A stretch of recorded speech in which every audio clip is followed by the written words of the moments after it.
Train থেকে নেমেই হাত ঘড়িতে সময়টা দেখে নিই, ঠিক 6টা বাজে। ভাঙাচোরা স্টেশনে দাঁড়িয়ে সামনের বিলবোর্ডে চোখ পড়তেই দেখি যে বড় করে লেখা আছে পলাশপুর স্টেশন। আমি ছাড়া হাতে গোনা 2-3 জন যাত্রী নেমেছে এই স্টেশনে। সামনেই দুটো চায়ের দোকান ও টিকিট কাউন্টার ছাড়া কিছুই চোখে পড়ছে না। যাত্রী যারা নেমেছিল তারা তাদের মতো চলে গেছে, কিন্তু আমি পলাশ ভাঙায় কোন রাস্তা দিয়ে যাব সেটাই বুঝতে পারছি না। জামা কাপড়ের ব্যাগ হাতে করে প্রথমে চায়ের দোকানের কাছে এসে দাঁড়াই। ভেতরে বৃদ্ধ দোকানি ছাড়া আর কেউ নেই। লোকটা বয়স 60-এর বেশি হবে, সরু লিকলিকে শরীর, গায়ে হাফ হাতা জামা। চায়ের কাপ ধুয়ে জল গরমে বসিয়েছে। আমি দেখতেই পেরেছি দোকানে বলে ওঠে, ও বাবু, বাইরে খাড়াইয়া কি করিতেছেন, ভেতরে আইসা বসেন। দোকানির কথা শুনে ভেতরে ঢুকলাম। ছোট চায়ের দোকানে কাঠের বেঞ্চ তৈরি করা বসা। সন্ধ্যা লাগতে শুরু করেছে। লণ্ঠনের আলো ঝোলাতে আছে দোকানের ভেতরে। সে আলোতেই চারপাশটা রাখি। তারপর বলি, একটা লাল চা আর সিগারেট দিও তো। আজ্ঞে বাবু, দিচ্ছি। আপনি কোথা থেকে আইছেন বাবু? এর আগে তো আপনাদের এদিকে কখনো দেখিনি। আর আপনার নাম? আমি সমরেশ বাবু, কলকাতা থেকে এসেছি। বর্ধমানের পলাশভাঙার প্রাইমারি স্কুলে চাকরি নিয়ে কাল সকালেই স্কুলে জয়েনিং।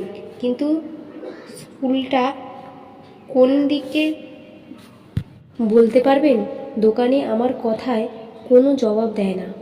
কয়েক চামচ চায়ের পাতার গুঁড়ো ছাঁকনিতে দিয়ে গরম জলের কেতলি হাতে তুলে নেয়। নিচে চায়ের একটা কাপ রেখে ছাঁকনিটা উপরে রেখে তাতে গরম জল ঢেলে দেয়। কাপটা স্নিগ্ধ হেসে জিজ্ঞাসা করে, বাবু, চিনি কম খান বেশি খান? কম, 1 চামচ দাও। দোকানি 1 চামচ চিনি চায়ের মধ্যে দিয়ে চামচ দিয়ে ঘুলিয়ে দেয়। চায়ের সাথে একটা সিগারেট বের করে দুটোই একসাথে এগিয়ে দেয় আমার দিকে। আমিও চা সিগারেট নিয়ে আবার বসি। চায়ে একটা চুমুক দিয়ে সিগারেট ধরায়। দোকানি এবার জবাব দেয়, বাবু, আজকে আপনাদের পলাশডাঙ্গা প্রাইমারি স্কুল যাইতে হবে না। আজকে আপনি এখানে রাত কাটাইয়া কালকে যাইন। হঠাৎ এমন কথা শুনে একটু অবাকই হলাম। কালকের মধ্যে জয়েন করতে হবে, যদিও অবশ্য কাউকে চিনি না। তবুও রাত বেশি হওয়ার আগে পৌঁছতে হবে। আগেই চিঠি লিখে দিয়েছিলাম স্কুলের প্রধান শিক্ষকের কাছে। তিনি যেন আমি না আসা পর্যন্ত অপেক্ষা করেন। এখন আমি যদি আজকে রাতে স্কুলে পৌঁছতে না পারি, হয়তো তিনি আমার অপেক্ষায় বসে থাকবে। তাই এখানে থাকার কোনো চিন্তাভাবনা নেই আমার। তবুও এখানে দোকানে কেন থাকতে বলছে সেটাই বুঝতে পারছি না। চায়ে চুমুক দিয়ে তাকে জিজ্ঞেস করি, আমি, কেন রাতে এখানে থাকতে বলছো কেন? এখান থেকে অনেক দূর স্কুলটা। আজকে রাতে পৌঁছতে পারবো না। এর কালো চোখ দুটো হঠাৎ করে জ্বলে ওঠে, অন্ধকারের মধ্যেও জ্বলজ্বলে করছে। সে নিজের গলায় স্বরটা কিছুটা নামিয়ে এনে বলল, দূরত্ব বেশি না বাবু, মাত্র 2 ক্রোশ পথ। কিন্তু যে পথ দিয়ে যেতে হয় ও পথটা যে মোটেও ভালো না।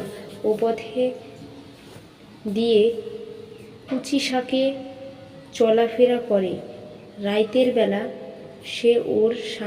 যে ওর সামনে আসে তার মুখ চিরে মেরে ফেলে। আপনি এই রাতের বেলা ওই দিকে যায়েন না বাবু।